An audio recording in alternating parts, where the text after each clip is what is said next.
Hello दोस्तों, कैसे हैं आप सभी। आशा करते हैं आप सभी एकदम स्वस्थ होंगे। एक बार फिर से आप सभी का बहुत बहुत स्वागत है हमारे यूट्यूब चैनल ट्रिकी हिंदी पर। एक बार फिर से मैं आप सभी को हिंदी साहित्य के महत्वपूर्ण प्रश्न लेकर के उपस्थित हूं। तो बिना किसी समय को गवाए अपनी इस वीडियो को शुरू करते हैं। पहले प्रश्न की बात करते हैं। पहला प्रश्न है, अवधी भाषा के सर्वाधिक लोकप्रिय महाकाव्य का नाम है। पहला ऑप्शन हमें दिया है पद्मावत, दूसरा ऑप्शन मधुमालती, तीसरा ऑप्शन मिर्गावती और चौथा ऑप्शन है रामचरितमानस। तो अवधी भाषा का जो सबसे अधिक लोकप्रिय महाकाव्य है उसका नाम हमसे पूछा गया है। तो यहाँ पे हमारा जो सही उत्तर होगा ऑप्शन नंबर डी हो जाएगा, रामचरितमानस। सबसे ज़्यादा लोकप्रिय महाकाव्य है हमारा अवधी भाषा में रामचरितमानस। ऑप्शन नंबर डी इस प्रश्न का सही उत्तर होगा। बात कर लेते हैं अगले प्रश्न की। रामचरितमानस किस भाषा में लिखी गई रचना है। पहला ऑप्शन है राजस्थानी, दूसरा ऑप्शन भोजपुरी, तीसरा ऑप्शन अवधी और चौथा ऑप्शन है ब्रजभाषा। तो इस प्रश्न का सही उत्तर ऑप्शन नंबर सी के साथ जाएगा। ऊपर भी हम देख चुके हैं कि अवधी भाषा में सबसे लोकप्रिय है हमारा रामचरितमानस, तो उसकी भाषा हमारी अवधी हो जाएगी। ऑप्शन नंबर सी इस प्रश्न का सही उत्तर हो जाएगा। फिर बात करते हैं अगले प्रश्न की। सूरदास कौन सी धारा के प्रतिनिधि कवि हैं।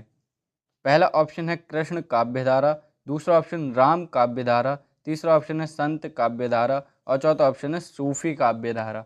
तो सूरदास जी कौन सी धारा के प्रतिनिधि कवि हैं, यानी कि उनकी धारा जो है वो कौन सी है, तो वो है हमारी कृष्ण काव्यधारा।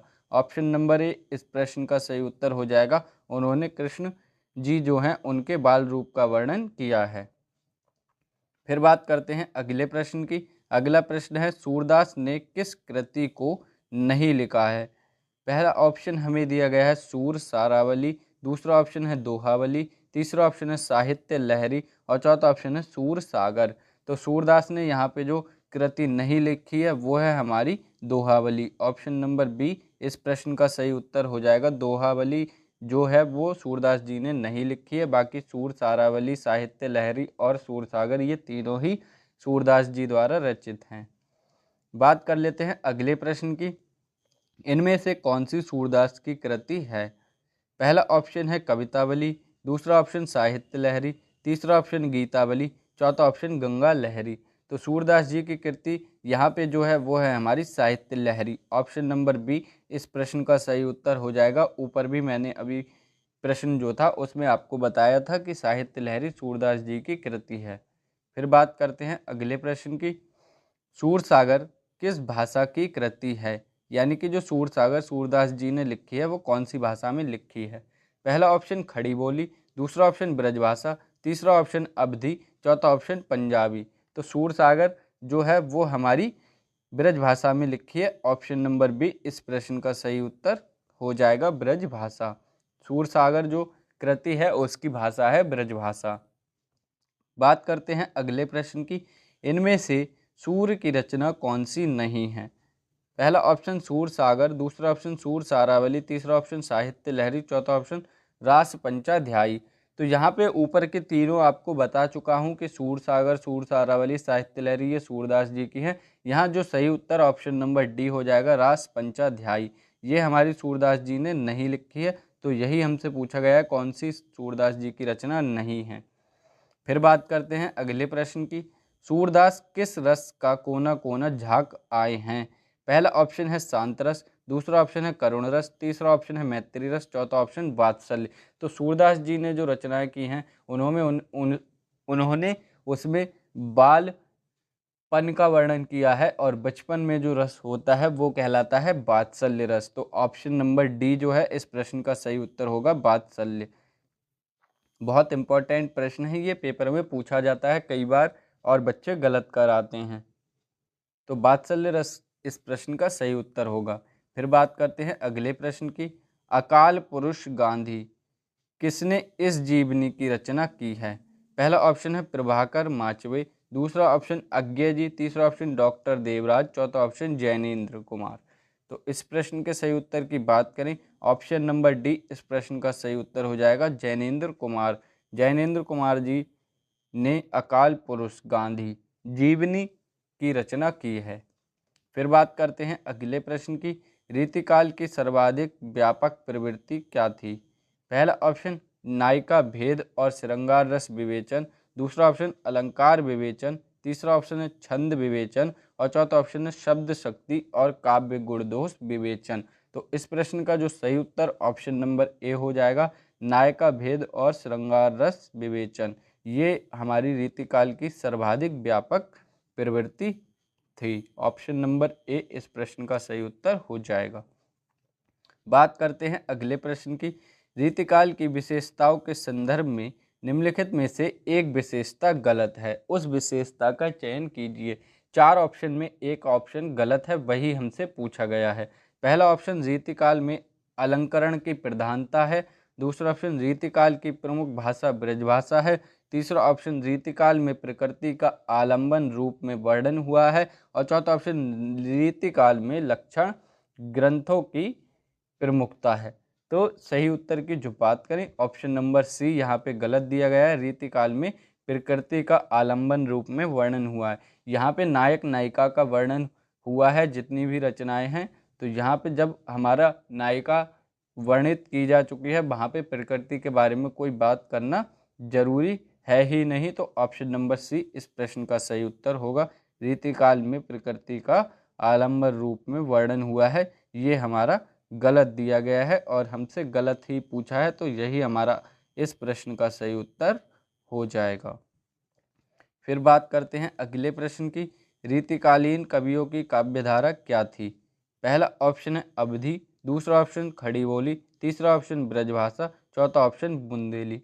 तो इस प्रश्न का सही उत्तर ऑप्शन नंबर सी हो जाएगा, ब्रजभाषा। रीतिकाल में जो कवियों की काव्यधारा काव्य भाषा थी जो, वो हमारी ब्रजभाषा थी।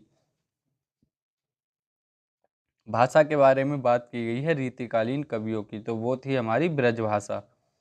फिर बात करते हैं अगले प्रश्न की। घनानंद रीति काव्य की किस काल के कवि हैं? यानी कि घनानंद जी हैं, वो किस काल के कवि हैं रीति काव्य के अंतर्गत? पहला ऑप्शन रीतिबद्ध, दूसरा ऑप्शन रीति मुक्त, तीसरा ऑप्शन रीति सिद्ध, चौथा ऑप्शन इनमें से कोई नहीं। तो सही उत्तर की बात करें, option number A, option number B इस प्रश्न का सही उत्तर होगा। रीतिबद्ध नहीं थे, वो रीति मुक्त थे। रीति मुक्त ही मुझे ऑप्शन नंबर ए ध्यान रहा कि रीति मुक्त लिखा हुआ है, किंतु यहाँ पे ऑप्शन नंबर बी में लिखा हुआ है रीति मुक्त। वो रीति मुक्त जो काव्यधारा थी उसके कवि थे घनानंद जी। ऑप्शन नंबर बी इस प्रश्न का सही उत्तर हो जाएगा। फिर बात करते हैं अगले प्रश्न की। इनमें से कौन सा कवि रीति मुक्त नहीं है? यहाँ पे आपसे पूछा गया है कि रीति मुक्त कौन सा नहीं है। बाकी हमारे 3 ऑप्शन में रीति मुक्त कवि दिए गए हैं, जो नहीं है वो हमसे पूछा गया है। पहला ऑप्शन घनानंद जी, दूसरा ऑप्शन आलम, तीसरा नंबर बोधा, चौथा है बिहारी जी। तो घनानंद जी ऊपर ही पढ़ चुके हैं, आलम भी थे और बोधा भी थे। तो ऑप्शन नंबर डी जो बिहारी जी थे वो रीति मुक्त नहीं थे, तो वो हमारे ऑप्शन नंबर डी इस प्रश्न का सही उत्तर होगा। बिहारी जी जो हैं वो हमारे रीति मुक्त कवि नहीं हैं। फिर बात करते हैं अगले प्रश्न की। परमाल रासों के कवि का क्या नाम है? पहला ऑप्शन चंदवरदाई, दूसरा ऑप्शन नरपति नाल्य, तीसरा ऑप्शन जगनिक, चौथा ऑप्शन दलपत विजय।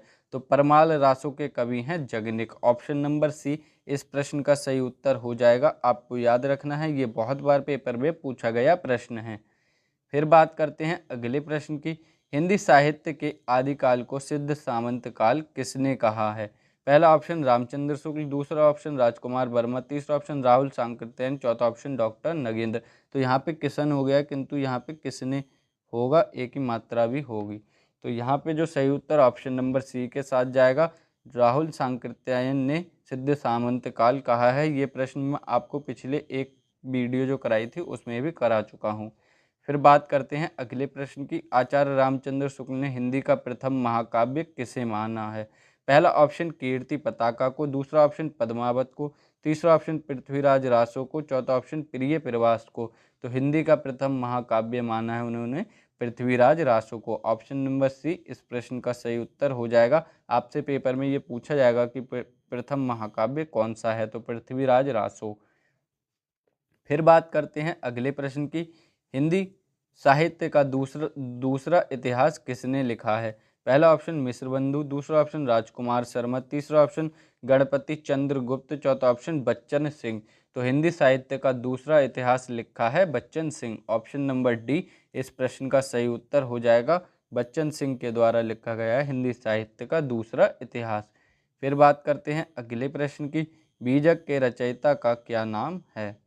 पहला ऑप्शन है सूरदास, दूसरा ऑप्शन कबीरदास, तीसरा ऑप्शन जायसी, चौथा ऑप्शन दयाल। तो बीजक के रचयिता का नाम है कबीरदास। बहुत ही इम्पोर्टेंट प्रश्न है, आपसे पेपर में बहुत बार पूछा गया है और पूछे जाने की पूरी संभावना है बीजक के रचयिता का नाम। फिर बात करते हैं आज की वीडियो के अंतिम प्रश्न की, 20वें प्रश्न की, जो कि है निम्नलिखित में से कौन सी रचना जायसी की नहीं है? बहुत ही महत्वपूर्ण प्रश्न है आपके पेपर की दृष्टि से। पहला ऑप्शन पद्मावत, दूसरा ऑप्शन अखरावट, तीसरा ऑप्शन चंदायन, चौथा ऑप्शन आखिरी कलाम। तो जायसी जी ने पद्मावत भी लिखी है, अखरावट भी लिखी है और आखिरी कलाम भी लिखा है, किंतु जो चंदायन है वो नहीं लिखा है। तो ऑप्शन नंबर सी इस प्रश्न का सही उत्तर हो जाएगा, चंदायन। क्योंकि हमसे नहीं वाला उत्तर पूछा गया है, यानी कि जो गलत दिया गया है वही इस प्रश्न का सही उत्तर होगा। तो जायसी जी ने जो नहीं लिखी है वो है हमारी चंदायन। तो आशा करते हैं आज के 20 प्रश्न आपको पसंद आए होंगे। वीडियो पसंद आई वीडियो को लाइक करके अपने सभी दोस्तों में शेयर कर देना। चैनल पर नए हो चैनल को सब्सक्राइब करके नोटिफिकेशन बेल को ऑल पर प्रेस कर देना। ऐसी ही महत्वपूर्ण वीडियो को लेकर बहुत ही जल्द हम उपस्थित होंगे और कल 4 बजे से आपके सीटेट के बैच का शुभारंभ होने वाला है, जिसमें आपको हिंदी जो सब्जेक्ट 30 नंबर का आता है उसकी वीडियोज़ मैं आपको कराने वाला हूँ थ्योरी के साथ। तो देखना न भूलिएगा उन भी वीडियोज़ को। और आपकी जो साहित्य यानी कि हिंदी के जो क्वेश्चन की प्रैक्टिस मैं आपको करा रहा हूँ वो वीडियो आपको रात को 8 बजे देखने को मिला करेंगी। 4 बजे से अब सीटेट के जो हिंदी पेडागोजी थ्योरी के और क्वेश्चन जो भी होंगे पूरे सब्जेक्ट को मैं 4 बजे से कराने वाला हूं। तो अगर आप लोग भी सीटेट की तैयारी कर रहे हैं तो 4 बजे और 8 बजे आपको दोनों ही वीडियोस देखनी है। चलिए बहुत ही जल्द मिलेंगे अगली वीडियो में, तब तक के लिए पढ़ते रहिए, स्वस्थ रहिए। जय हिंद दोस्तों, वंदे मातरम, धन्यवाद।